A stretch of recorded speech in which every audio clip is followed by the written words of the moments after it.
Assalamualaikum warahmatullahi wabarakatuh. Selamat pagi kepada yang terhormat Bapak Dosen Muhammad Rachandra MPD selaku dosen mata kuliah teori-teori belajar, dan selamat pagi juga kepada teman-teman semua. Perkenalkan, nama saya Dina Yuliana. Hari ini saya akan mempresentasikan mengenai analisis studi kasus pembelajaran. Dan semoga materi presentasi hari ini bermanfaat dan menambah wawasan kita bersama. Selanjutnya yaitu analisis studi kasus pembelajaran. Seorang guru kelas 4 SD mengeluhkan bahwa murid-muridnya sulit fokus belajar saat pembelajaran langsung. Mereka hanya tertarik saat diberikan permainan edukatif atau tugas praktik. Guru ingin tahu strategi apa yang cocok agar siswa tetap aktif dan memahami materi dengan baik. Selanjutnya yaitu identifikasi masalah pembelajaran. Dalam dunia pendidikan, tantangan yang dihadapi oleh para guru seringkali berkaitan dengan cara menyampaikan materi pelajaran yang efektif dan menarik bagi siswa. Salah satu contoh nyata dari tanggapan ini muncul dari keluhan seorang guru kelas 4 SD yang mengamati bahwa murid-muridnya mengalami kesulitan untuk tetap fokus selama pembelajaran berlangsung. Dari sudut pandang teori behavioristik, kesulitan siswa dalam fokus pada pembelajaran langsung yang bersifat pasif dapat dijelaskan melalui konsep penguatan. Permainan edukatif dan tugas praktik memberikan pengalaman yang lebih konkret dan disertai dengan umpan balik atau rasa pencapaian yang positif. Selanjutnya yaitu teori kognitivisme. Masalah fokus belajar dapat diinterpretasikan sebagai tantangan dalam mengelola beban kognitif dan membangun koneksi yang bermakna dengan materi. Yang ketiga yaitu teori konstruktivisme.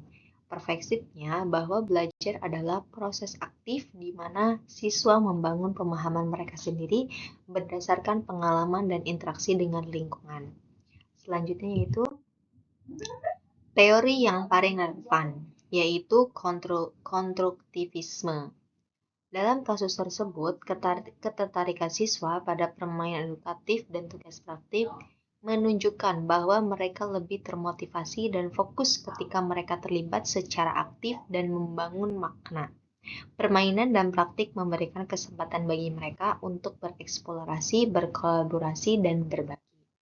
Alasan teorinya yaitu yang pertama relevansi dengan karakteristik perkembangan siswa SD dalam tahap perkembangan kognitif operasional konkret. Yang kedua yaitu mendorong keterlibatan dan motivasi ketika siswa aktif membangun pengetahuan mereka merasa lebih memiliki proses pembelajaran dan hasil belajarnya.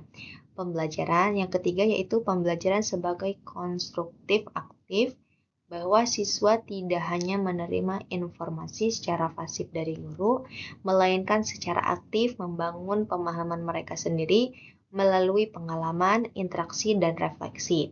Ketertarikan siswa pada bermain edukatif dan tugas praktik menunjukkan bahwa mereka lebih fokus ketika memiliki kesempatan untuk berbuat dan mengalami langsung bukan hanya mendengarkan. Yang selanjutnya yaitu skenario penerapan teori.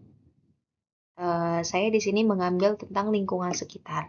Guru merancang serangkaian kegiatan yang berpusat pada siswa dan mendorong mereka untuk aktif membangun tentang lingkungan sekitar mereka. Pengalaman awal yang kontekstual hari pertama yaitu guru memulai dengan mengajak siswa keluar kelas dan melakukan eksplorasi lingkungan sekitar sekolah selama 30 menit dan dibekali alat tulis. Aktivitas penemuan terstruktur hari kedua dan ketiga. Untuk membagi kelas menjadi guru membagi kelas menjadi beberapa kelompok. Setiap kelompok mendapatkan fokus yang berbeda-beda tentang komponen lingkungan. Berbagi dan mengkonstruksi pemahaman bersama hari keempat. Setiap kelompok mempresentasikan temuan mereka kepada seluruh kelas dan guru memimpin sesi tanya jawab dan diskusi, membantu siswa menghubungkan informasi dari berbagai kelompok untuk membangun pemahaman yang lebih. Hari kelima yaitu simulasi dan permainan peran.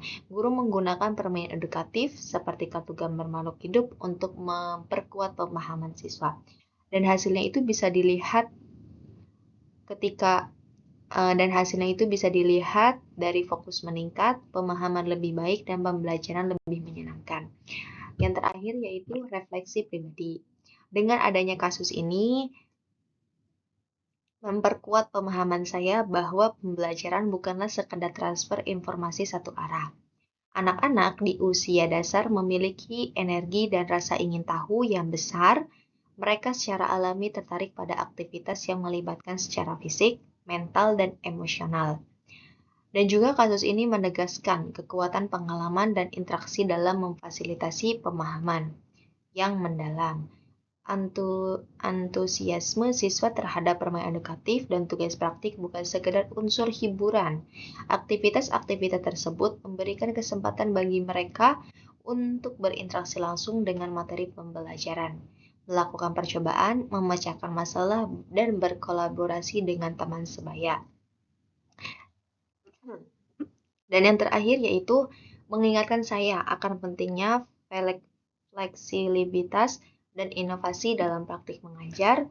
Guru harus terus perlu belajar, bereksperimen, dan dengan berbagai pendekatan dan beradaptasi dengan kebutuhan dan minat siswa. Baik, terima kasih atas perhatiannya dari Bapak dosen dan teman-teman semua. Saya berharap presentasi ini bermanfaat bagi kita semua. Cukup sekian dari saya. Wassalamualaikum warahmatullahi wabarakatuh.